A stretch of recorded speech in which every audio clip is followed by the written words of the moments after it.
Now, the African Film Festival has been running here in London for the last week or so, showcasing the work of African filmmakers. We've had a variety of great guests here on Arise, from award-winning directors and actors to the up-and-comers making their mark in the industry. As the film festival comes to a close this weekend, we take a look at the festival as a whole and question whether there is truly a place for African filmmakers in the international film market. Well, to discuss this, we're joined now by Arise News African arts reporter Adora Mba. Great to see you here.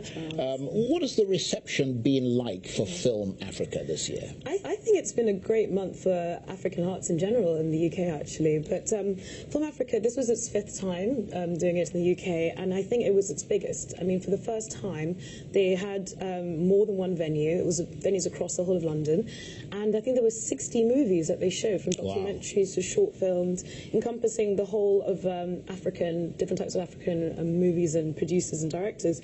And what I found actually interesting is this is the first time, usually, this type of thing, Film Africa caters to the African diaspora and Africans.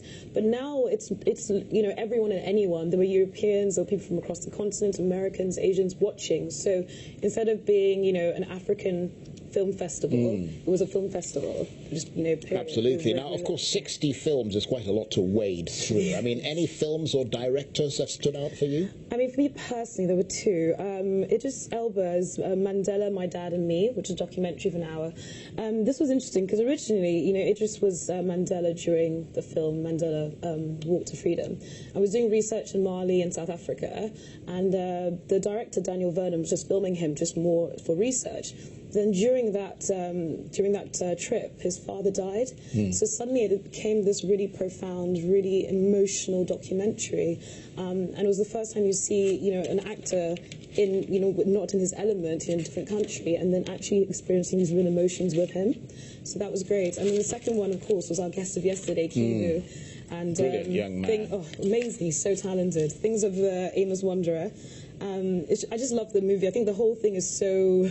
It's deep and dark, and it's raw. You know, it touches on issues that people don't want to talk about. You know, black femininity, issues of colonialism, racism. So no, it was great. Those are the 2. As you mentioned, there's been an awful lot going on in London around Africa, from film festivals to art exhibitions. How much is that a touchstone for more widespread international acceptance of African art and culture? I think it's the beginning. I think all of this is so amazing. It shows that there's an interest in Africa, not just as a continent of artifacts and traditions, but now everything. You know, people are now wanting to get involved with the art scene, with the film, contemporary and modern. You know, it's not just traditional things.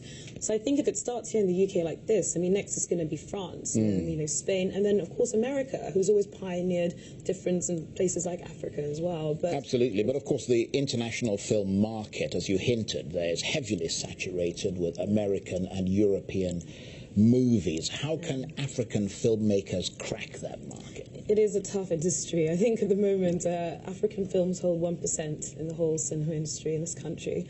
But I think, you know, things like this, like Film Africa and all these new festivals catering specifically to African filmmakers and African films is good. And for the first time as well this year, Tribeca Film Festival, Cannes Film Festival had more than 3 or 4 African movies in it. So it's gradual, definitely. But as I said, now there's definitely, you know, space for it to grow in the market. It's not going to be quick at all, but now at least there's more interest. I think it's the beginning of something special. Brilliant. Adora, thank you very much indeed. You.